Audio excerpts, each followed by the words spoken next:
I consider myself an entrepreneur by chance. I never really wanted to build a business. Being slow and mindful is not necessarily, bad or counterintuitive to the business. I used to take it so personally that it felt like it was a personal attack, and I would do anything to fix that situation. You are still a parent and you are still running your company, and that's what really matters. There are going to be good days and bad days. Slow growth is also growth. Yes. And nothing is running away anywhere.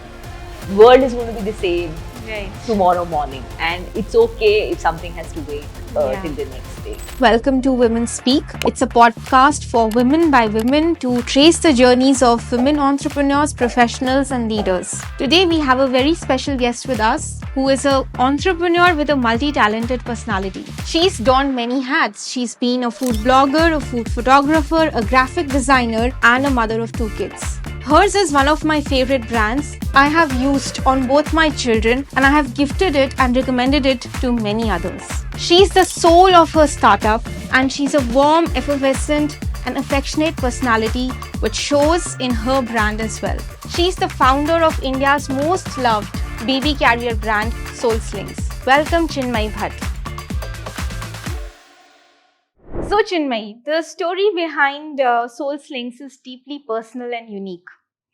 How has your motherhood journey and the fact that you were a food blogger and a graphic designer influenced the birth of Slings and crafted your ideas around it? Yes, Story of Soul is extremely personal, and it all started with my own children. I think when I had my daughter is when I got introduced to the concept of attachment parenting and being there with your children as much as possible. And that's when I started using a baby carrier myself. It was my daughter was a very high needs baby, so I had to carry her a lot. And the product that I had chosen at that point as a baby carrier wasn't really best suited for our country, our weather, and our lifestyle. But I still ended up using it quite a bit. So when I went on to have my second baby, after a few years, I was pretty sure that I wanted to use a baby carrier because I knew it was useful, but I knew that I had to choose something better and something that would work for me. And that's how I started looking at baby carriers of different kinds and did my research to find out what will work for my needs. And I simply started as a customer, a baby wearer myself, and started using something which really changed my life so much. And I think just within 1 year of using a baby carrier with my son, I just knew that this is something that I want a lot more people to experience. And my journey as an entrepreneur really started like that, and not with an idea of building a business or what I wanted to do. I think it was just wanting to help another mother or a parent experience what I was experiencing. And that's how it all started. Yes, like you mentioned, I come from design background. And in a way, it always felt so funny that I was trained to be doing something else. And here I am as an entrepreneur doing something that I wasn't really prepared for at all. But I think my experience as a graphic designer, training as a designer, and an art student did have an impact on how the brand was built, how the products were designed. And yes, I think my experience as a food blogger also has contributed a lot to the entire journey. I think one thing that I would really like to point out here is that when I was a food blogger, which was a very intense journey for me, actually. I was a very active food blogger and I really loved what I was doing. I was also working as a food photographer at that point. And that's when I really got introduced to the world of Instagram, which was still very, very new at that point in our country, especially. But being on Instagram and being on Facebook, which is also fairly new, and being in these online communities made me understand the potential it had. Yeah. And you're talking about 2014-15, yes, when it was still very, very new. But because of my food blogging experience, I was already on Instagram a lot. And I had also connected with lots of food bloggers from all over the world just by being online and, talking to people. So I knew that that is something that can be done, which I thought was very, very helpful for us in the initial stages of Soul, because that really helped me build that community that has supported Soul in all these years of our journey. And that happened because of organic connections that I could make with other people. And I probably wouldn't have discovered this at all if not for my food blogging experience. So I think that's definitely one of the contributing factor. So they say that, necessity is the mother of all invention. And my mom store journey also came about like that. I was pregnant when I was working and went through my pregnancy journey, feeling that, there is really no brand out there who's focusing on the pregnant woman as a consumer. And then I had my baby, and, I was going through my early motherhood journey, which is very challenging, at least for the first 6 months and 1 year. And I felt that, there's a lot of gap out there for infant and newborn space as well.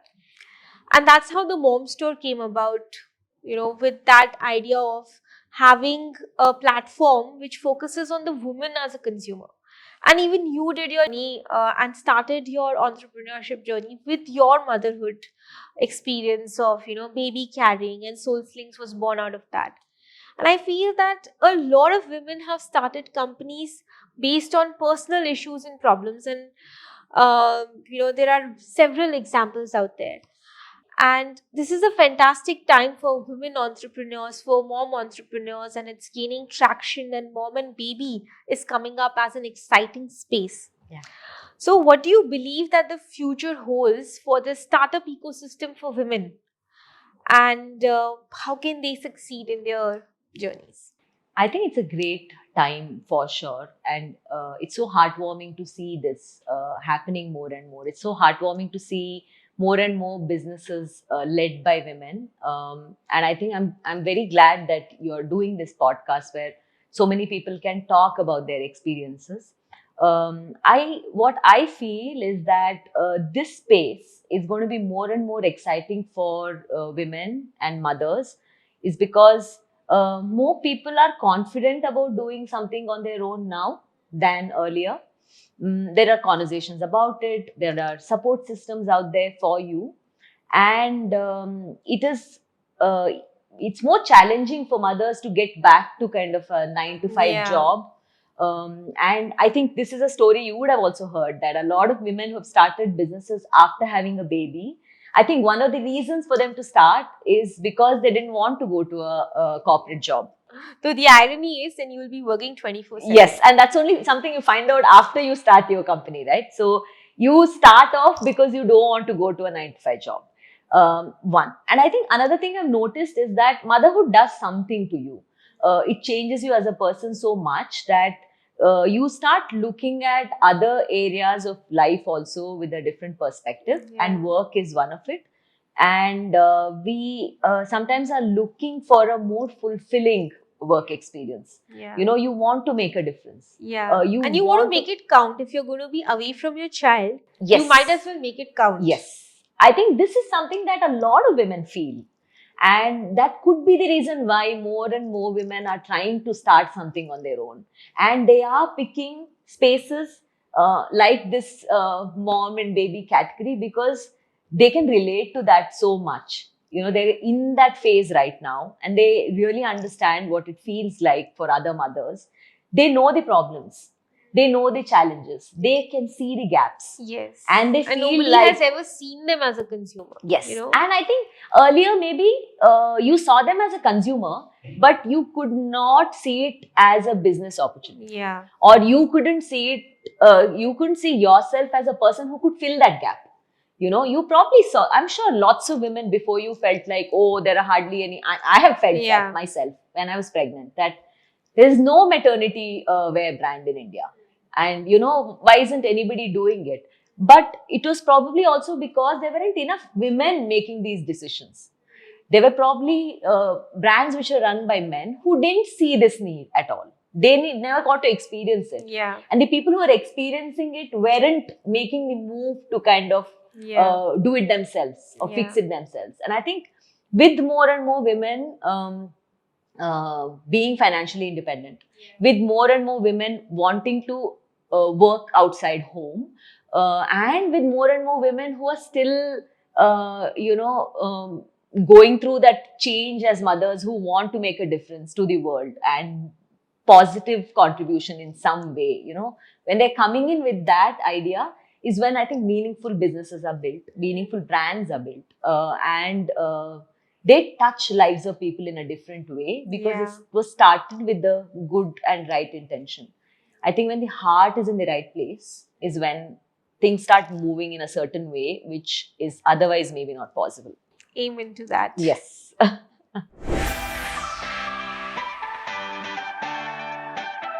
So how did you build your first prototype? Who were your first customers? And how did you make your first sales back then? Yeah. This is Because e-commerce was also fairly new in Right. 2014-15. It was just picking up. It was the era of Flipkart and, the early days of Amazon. Right. And I think we ended up building a D2C brand before it was called D2C at all. Yes, And, yes. we didn't even really know that there was something like that out there. Initial days just bring back such fond memories, honestly, to me, because it was such a personal journey for me. I started using a ring sling, and I knew that it was a very good product for India and Indian parents. And I was using it myself every single day, which made me really understand the product and how to use it, and what would be something about the product that the parents will enjoy. So I think that that happened for several months before I even thought of making a prototype or moving to the next step. And honestly, at that stage, as a new mother, there were quite a few other products which I also used to enjoy using, and I felt like Indian market didn't have enough options. And funnily, cloth diaper was one of them, and many other products that which I was newly introduced to. But baby carrier seemed like a better option for me to get into at that stage, mainly because of my familiarity with textile and understanding that India is a great place for this. We have had such fantastic textile, which is the core of baby carrier. And I knew that this is something that can be easily made without really a huge investment, or without really having to work a lot to set up an entire thing to build. So I actually worked with a tailor that I personally knew and was working with initially for the first set. And I still remember, I think I had made 14 ring slings or 20 ring slings or something like that was the first batch that we had made. And it actually started as a Facebook page. Okay. So I created a Facebook page called Slings, and people knew my blog. So I really used that platform to kind of introduce this new product and brand that I was launching, and response was fantastic. So the first batch sold out in. So you sold on Facebook. We sold on Facebook, right, yeah. So we just put it up on Without Facebook, any and I was the website. model myself. Yeah. With my baby, without any website, and that's how it started. I think after the first couple of batches, I had a lot more inquiries coming in, people messaging and asking if there are more of the products available. And that's when we considered, website to sell it on. And we set up a Shopify website. And I'm saying we here, my late husband was also part of this, and he was already into design and e-commerce, website building, and he was a designer himself. So he could really set it up very easily. He was already doing it for other customers outside India as well. So he was familiar with all the aspects that we needed to know at that stage. And my background in photography and brand building really helped as well. And that's how the first website was launched and our product was launched. And then from then on, the brand grew. Yeah. I mean, I remember you telling me that you were exporting quite a bit by 2018-19, and you had a huge international presence, as well as a very strong baby community which was built up through social media. So could you tell me about, a little bit about the scale journey, and, how did you scale and how did you go international? Yeah. So I come from a art background, and I consider myself an entrepreneur by chance. I never really wanted to build a business. I just, I'm one of those people who started something because they fell in love with the product. I was one of those people. And it just started because I liked baby carriers and baby wearing. And like I said, because of our presence on Instagram and social media, um, I think our reach was more global than just, focusing only on the Indian market. And there was no Indian market at that point. There were no other baby wearing brands. Concept of baby wearing, while it's not new to our country, of course, we have carried our babies forever. But the concept of modern baby carriers was still fairly new. There was nothing like that here yet. Those who had used baby carriers had bought something when they were traveling outside or got something from the West, where it was a more popular concept at that stage. I knew that the market was more outside India already. And because we were on Instagram, I think there were more people from other countries who were on Instagram or Facebook at that time. Yes. So, I think others found us very early on. And I think it had quite a lot to do with the fact that I was a very active member of all the online communities at that stage around baby wearing, many of which were not based in India at all. But to me, they were all friends who were mothers who were using different products and talking about it. So I made those personal connections outside. And actually, one incident that really changed everything for us was a very popular blogger from Australia ordered a baby carrier from us. And she just put up a review. That's not something that we even asked for, She just put up a review on her blog. And suddenly we woke up the next day to dozens of orders pouring in. And she had just written about how great the product is and what a great value for money it was. Yeah. Now, this is what really made a difference at that stage for us, because we were selling rupees. And everything else that was available of that quality was so much more expensive. So the fact that someone out there said that, this product is as good as anything that we are buying here in our country, only thing is that it's a lot cheaper. We just had orders pouring in. And that was really how it all started for us. And it started with Australia, but very quickly we had lots of orders coming from US. And at that point, we sold to about 30 countries. And all of this happened organically. Very nice. I think baby wearing as a concept came up during that time. Right. 2017 to 19, where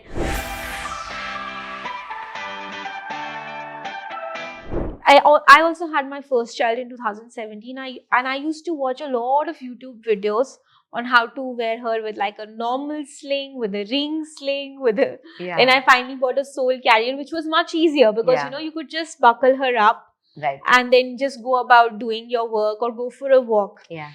So, I mean, I totally see the value in it, and it's amazing that, that value got created and got marketed organically across nations. But coming back to 2020 when COVID hit, I think that was a difficult time for all businesses, D2C businesses. Otherwise, there was so much uncertainty. Right. And I think your brand was also one of the brands which got impacted by it.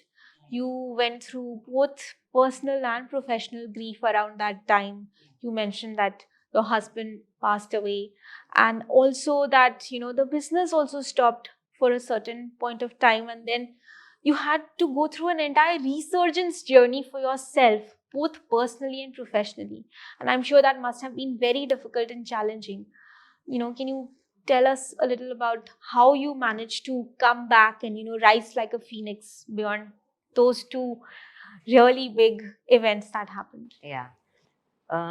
Yes, I think 2020 was a very difficult year, and I understand that it was challenging for many people in different ways. It wasn't just me. But I think a few things that happened to us specifically around that time is that one is, of course, most of our market was outside India. We were exporting more than what we're selling in India. So losing that global market was a big hit for us. We had to literally stop all our exports, and that impacted our volume so much that we weren't prepared for it all. And then there was the uncertainty of COVID and not knowing where this world is going, right? I mean, now looking back, it feels like it was a nightmare. But when you're living it, when it's happening, you don't, you're not really prepared. Nobody was prepared for it. It was like a pause button in your life. Right. So that was very hard, and we were at the peak of our success at that point. We had a big team. We had a manufacturing, so we've done manufacturing in house right from the beginning, which meant that I had a team that I had to pay salaries to, and that was not easy at all. And I think I was not completely not prepared for it. I just did not know how to handle it. And as I was coping with that and trying to understand what to do with this business now, is when I lost my husband. And till that point, we both were taking care of the company and the brand together. He was the one who was looking after manufacturing, mostly all the operations around that, finance, all these aspects. Whereas I was focusing more on product and marketing and brand building. So it took me some time to honestly really decide what my next step was going to be. It took lot longer than I expected it to. While I wanted to really bounce back as quickly as possible, it wasn't that easy. And even though this brand and company was my baby, I always felt like it's my third baby. It was my brainchild. It was something that I was very passionate about. I just wasn't sure if I would be able to do it myself. I went through a period of self-doubt. I felt like I probably am not capable of doing it all. And I'm sure as a solo entrepreneur, you understand what that feels like. That self-doubt hovers over your head. Yes. Almost the whole time. Yes. And in addition to that, I had two things to think about. One was, will I be able to manage this entire thing myself, and be a single mother, which has its own challenges, So I wasn't sure if I'll be able to do justice to both. And I really went through a period of doubting myself and wondering, is this something that I want to do? Initially, of course, is this something I can do? Was something that I was stuck with for a really long time. And then it became something about, really taking the time to decide that this is where you want your life to go from here on. And as a brand which is already around for so long, there was also so much at stake. There were so many people who were working with us, and trust me, Surbhi, I've never experienced this kind of love from our customers and all our followers and all our well-wishers and family ever before. I think it was just the brand that is moving forward. It was, and it's then that I realized that the brand is an entity of its own, and this company had this destiny of its own, and it wasn't going to wait for me, and it wasn't going to stop for me. It was going to go on, and it was the love of people that was taking it forward. It was maybe all the wishes that all the mothers had for the brand and product that was making it go forward. And at some point, I had to accept that I have to do my role in this, and I have to do my bit, and accept that I might not be as good I want to be in this. So though I think while talking about it, it sounds like a positive story.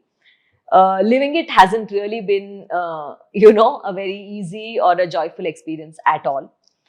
And it was when I was at my lowest, and when I felt like I really don't know if I want to continue doing this, is when I stumbled upon the Goldman Sachs 10,000 Women program. And I really must mention that, because apart from it being the program that it is, which holds a lot of value, and apart from it being in IIMB with all these fantastic professors who have so much to teach, I think one thing that really impacted me a lot was interacting with all these other women entrepreneurs who were out there. There were 70 such fabulous, fantastic, successful women there in the campus sitting with me. And when I'm sitting there and talking to them all, and when I realized that Each one of them have their own challenges. Yeah. Each one of them is struggling with self-doubt. So many of us were not confident about what we were capable of doing, that I felt like I'm not really alone in this journey. Yeah. You know, that really gave me the courage to push myself and be okay with where I was, but not give up. Yeah. Just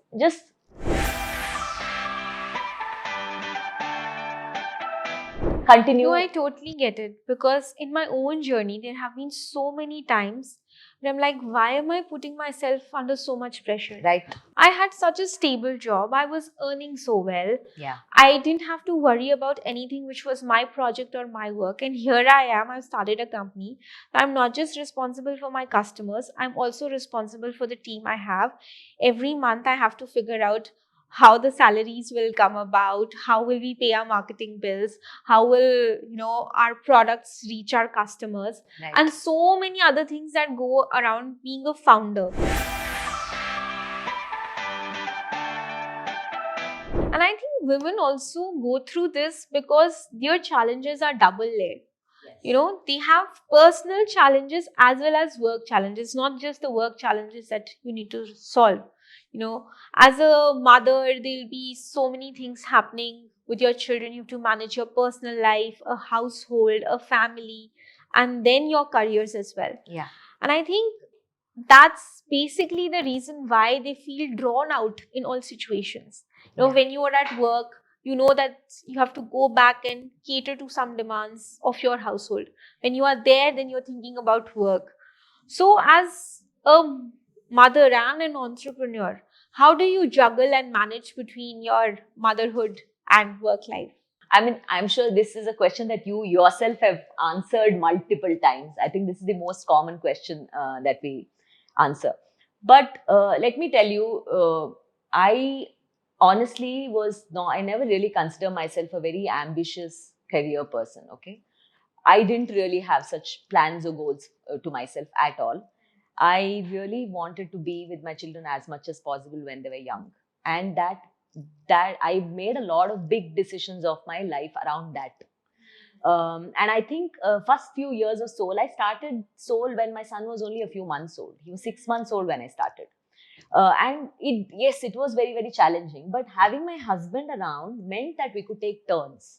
That when I was working, we were both working on the same thing, but we could take turns, which meant that one of us is with the kids. And I'm sure a lot of people can relate to this. This is something a lot of modern parents try to do, because both husband and wife, both mother and father want to work outside home, but we want to make sure that one of us is home with the children as well.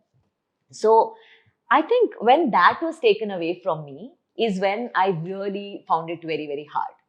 Because the idea of managing work and children all by myself is when I had doubts.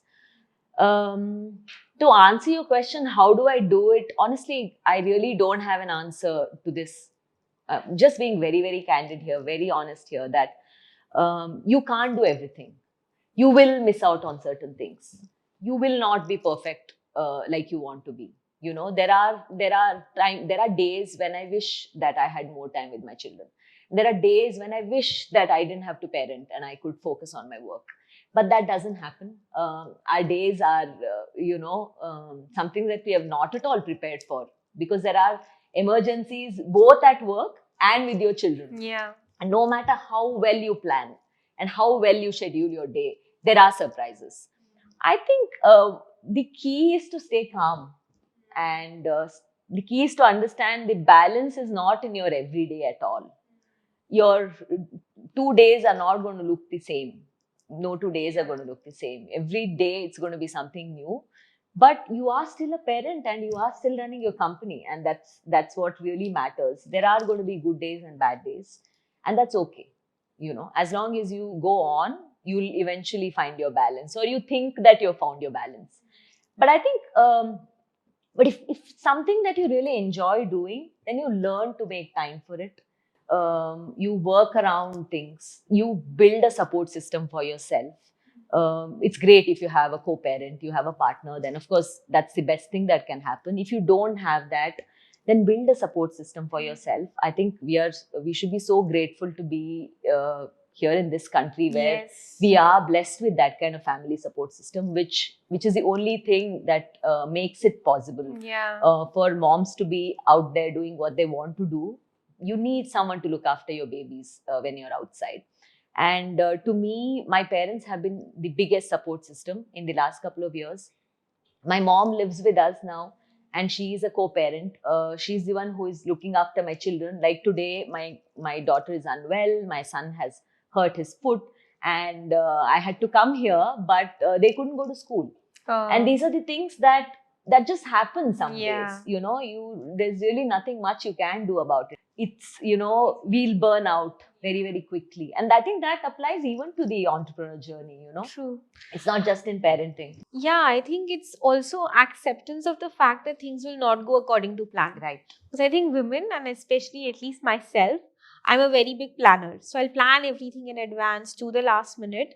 But with motherhood, I've figured out that you have to let go. And if you have to cancel plans, that'll be okay and not be frustrated about it. Yeah. And second thing is setting some boundaries. Figuring out that, okay, this is what I can do and this it will not be possible. For example, I have to be back at 7:30 every day. So all my work commitments will end by 7 o'clock so that I can be back latest by 7:30. And, stuff like that. For example, when I'm traveling, then I'll have both my nannies staying over so that they can get the kids ready for school and have them go and drop them at the bus stop. So a lot of planning and effort goes into it. There's no perfect way of doing it. I think people start winging it and get used to it. Yes. But I think it's also important to do this. I definitely feel like it is important even for children to grow up watching their mother also work. Yeah. And I think setting boundaries also applies there, to tell your children what you simply cannot do. You only have 24 hours in a day, and you are also a lot more than just a mother. And there are other roles in your life that you have to fulfill. And it is not necessarily a very bad thing for children. And that's something that they also benefit from and learn from. So, but you have not just been like, a mother to your own children. You are the mother of Soul Slings. And this baby wearing journey that we spoke about and the community that has built, I think that has empowered women to do a lot more in their day than before. Let's say, whether it's being mobile and not, stuck to a bedroom and just taking care of your children. They can wear their babies and cook. They can go for a walk. They can go trekking. They can go dancing. There's so much things women out there are doing with baby wearing. So have you sort of also engaged with your community to organize such events? And, what are the success stories of baby wearing which inspire you to do more? I think I have always interacted with the community, the entire baby wearing community and soul customers specifically. Yeah. And I think that is something that I've enjoyed the most. If there is one thing that I like the most about what I do, is interacting with real parents. And that gives me a sort of fulfillment that nothing else gives me, So yes, I think right from the very beginning, there was a time when I knew every single customer. And I think this is something that might be relatable to lots of people. When you're small, when you're just starting out, you really build relationships with your customers. And what also happens is, with our product, it's something so personal to the person who is using it as well. And most women are in such a vulnerable space at that time in their life. They've just had a baby. They're trying to figure out so many things. They're going through so many changes, both physically and emotionally. And here comes a product which feels so liberating and so empowering, right? And you start having this attachment with the product and the brand. Yeah. And I think what also happened to me and my entire team right from the beginning is that we really, we could feel how important our brand and the product was to this person. And even when it's just one single photo and a message coming saying, God, like I've been trying to get my baby to sleep for so long, and it just took 30 minutes in your carrier, and my Yeah. baby's happily sleeping now.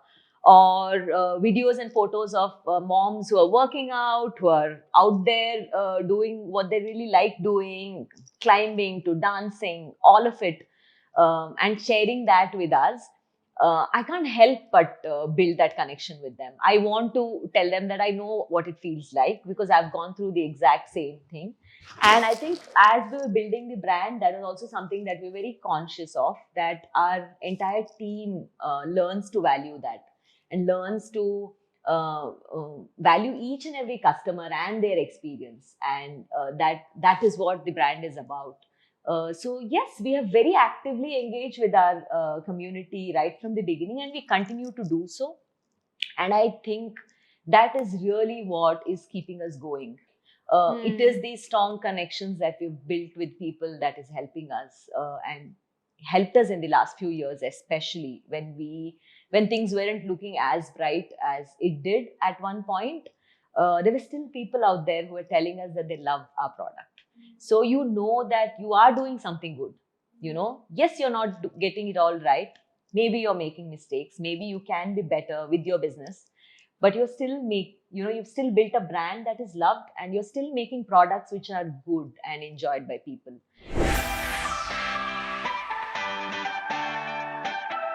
So, Chinmayie, what is next at Slings?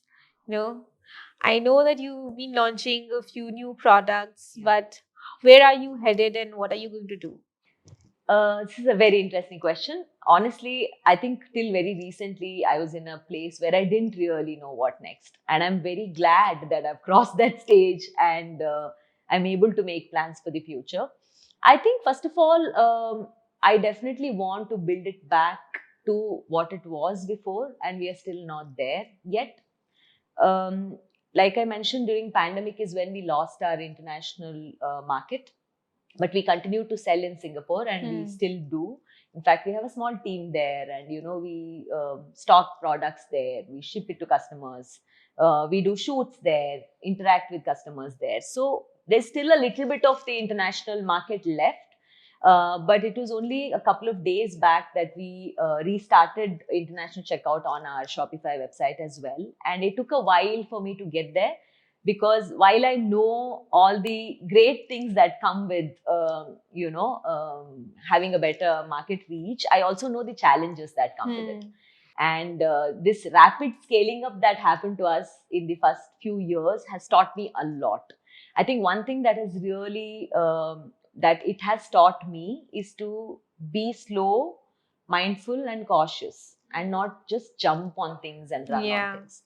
So I think that is changing the way I am planning the next few years for the brand and for myself. So I think it's going to be definitely a slow and steady growth that I'm after. I think it has also taught me that your team is so, so important, and having a good team will really make or break situations for you as you're growing. So I think building a good team is definitely on my mind for sure. Yes, we are coming up with a few new products. In fact, we recently, just a few months back, introduced a new baby carrier. But now we are coming up with some other products for children and families, mothers, etc., which I'm very excited about. And we will have more of those coming. We will also start focusing on our international market a little more seriously this year and going forward. And yeah, I think I finally made up my mind that this is what I'm going to do for the next decade, maybe at least. So, I have that time to kind of plan where it needs to go, and I can take it step by step. Yeah.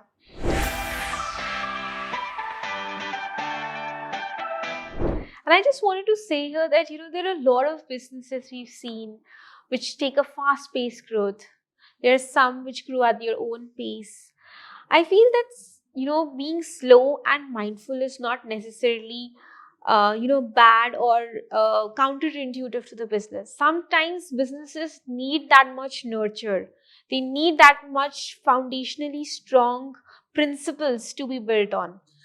And, coming to the fact that, both our physical and mental health, where we as founders, in this cutthroat competition that is there in the D2C industry, sort of get swayed and, struggle to figure, how should we be taking care of ourselves, because our businesses, like you said, become our babies, and it becomes very difficult to differentiate between personal and professional.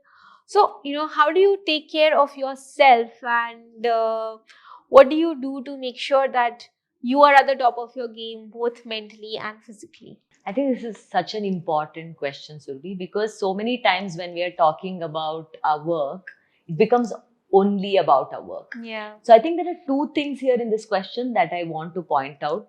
That one part of the question was scaling up rapidly and what it does to your business and you.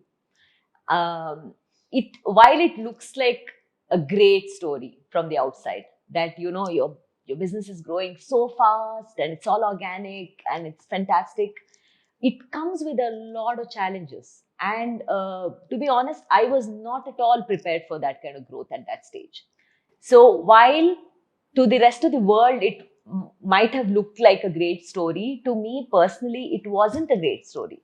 In fact, I really wish it was slower. I wish there was enough time for me to cope with each one of those stages and I didn't have to keep jumping even when I was not ready. And it does take a toll on both your business and your health. Both the health of your business and your health. Yeah. Because you are trying to do a lot more than you can. And you really have no choice here, do you? Because it's all happening. Your brand is growing. There are more orders coming in and you have to cope with it. You really cannot forcefully slow it down. That is really, really hard, especially in a case like ours where it was purely organic growth. It wasn't something we were chasing. But even if you're chasing this, you're many times not prepared for what is coming with it. And it does take a toll on your health. And I really honestly feel like not enough people talk about it. Not enough entrepreneurs talk about the impact this has on their physical and mental health. And I think it's really sad that that's what we are all setting each other up for, because our lives are a lot more than about a lot more than just our work, and that is something that we tend to forget. Yeah. And sometimes it's too late then. Sometimes you have spent the prime years of your life chasing this goal, and you wake up on the other side, and you really question if it was worth it. If I think our 30s is just about doing this business and raising kids. Raising children, right? I don't think anything other than this is happening. Yeah. I'm just raising children and doing work. Yeah, and I think I remember those years where I was working all the time, and I was just juggling between children and work, because there was no downtime. There was no time for myself at all. And we were also exporting a lot, which meant I was working in all time zones. I had customers all over the world writing. Yeah. And I was also a very obsessive kind of founder at that stage. And I'm sure you want everything perfect. You want everything perfect, and you want to do as many things yourself. Mistake. Yeah. Like, if there was an unhappy or an angry customer, which you cannot avoid, right? You are doing your best. But maybe that person is just having a bad day and they are going through something and they're angry with you. I used to take it so personally that it felt like it was a personal attack, and I would do anything to fix that situation. And I didn't think twice about what it was doing to me. I didn't think twice about me not sleeping at all, because I'm so busy chasing this perfection dream that I had with my brand. So reminding yourself, I think, again and again about what your priorities are in life, and what you want to do more than what everybody else is doing, I think is so important. And I have been very consciously trying to limit my work hours. I finally, after a lot of talking to myself, that I could bring myself to start yoga every day, which has made a huge impact on every aspect of my life. It was just about starting a day 1 hour late. That's all it takes. You're just not on your phone. or thinking about work for 1 hour. And it takes so much dedication for you to be able to, do that. It sounds really simple, but it took me a long time to get to that. And I'm very, very happy that I'm able to do that now. I'm able to also have time for the things that I like doing and I enjoy doing and I want to do. And to firmly believe that it is okay to be like that. That it's okay if you're your own person and you have your own priorities, and that slow growth is also growth. Yes. And nothing is running away anywhere. World is going to be the same Right. tomorrow morning, and it's okay if something has to wait till the next day. Yeah. And I think that also comes with finding a lot of respect for yourself. Right. Because when I first started out, I always used to think that my time is like free time, for the business. So all my time should go there, because just like my baby, Start is also my baby. And all the free time that I have needs to go back into the business. Plus, I don't need to pay myself because it's my investment. So I need to grow it, and one day it will become something which will be monetizable. Yeah. But I think that's the wrong approach. And I also went through a very tough time during my second pregnancy, managing that and the business. And then having not drawn a salary for so long was starting to get me hit my self-confidence. And then I decided that, I'm also an employee. I'm giving so much back. And it's because in this rat race of growth, it's never able to give back to me. So then I started treating myself also like an employee, drawing a salary, having fixed work hours, switching off the phone after a certain time. Right. And the impact that it made, not just on my mental and physical health, but how productive am I at work, was, sort of extraordinary. So I think all entrepreneurs, women, otherwise, need to treat themselves with a lot of respect and hold themselves to the same standards as, they have for their team. Yeah. And I think that differentiator factor, that your work is a different thing. Yeah. It's not you. Yeah. For me, that was a big problem. To me, this brand was a part of me. Yeah. It was just my extension of myself, So I think that drawing that boundary and remembering that it's not only you, Yes, you are an important part of your brand and your work, and you really enjoy working, which means you're working all the time. But you don't have to keep on doing that day in and day out every single day. And, you need to have some boundaries where, like you said, to remember that, your employees have the freedom to switch off when they're done with work and go home. But we are taking our work back home, and there is no switching off for the founder. We are thinking about it all the time, constantly. So it takes a lot of discipline to tell yourself to not do that. And also in this hustle culture that we are in and surrounded with, it becomes very hard to not be hustling. Yeah. And it's it's also not fashionable to not hustle. It's okay if you're in that frame of mind where you want to hustle and where you want to work 24/7 and you want that kind of growth for your company within years and, all that. It's okay. But that's never sustainable, I feel. To build a sustainable business, it needs time. It needs for you to nurture the business, to give it its time to season itself, and have like a round of, growth and periods of troughs, which allow you to understand on how to improvise and optimize it further. Yeah.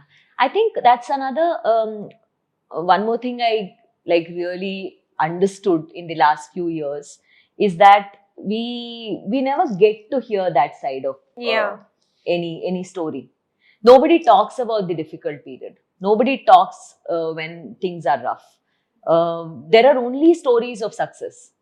There are only stories of people making it big overnight.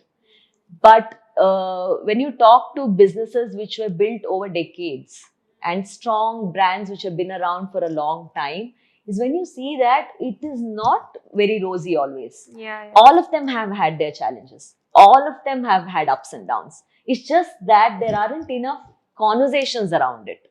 That when things are not all that great for some of us, there is nobody else that you can look at and learn from, or there's nobody else talking about this and saying that, you know what, this is also part of an entrepreneurial journey, and this is also real, and you're not the first person to go through it. Yeah. In fact, Surbi, I think one of the things, like how you're talking about how you're constantly thinking about salaries to pay and where the next money is going to come from and things like that. I think we have all heard these stories of founders where they're talking about how difficult it was and how much they struggled. And there were times when they didn't have money to pay salaries and all that.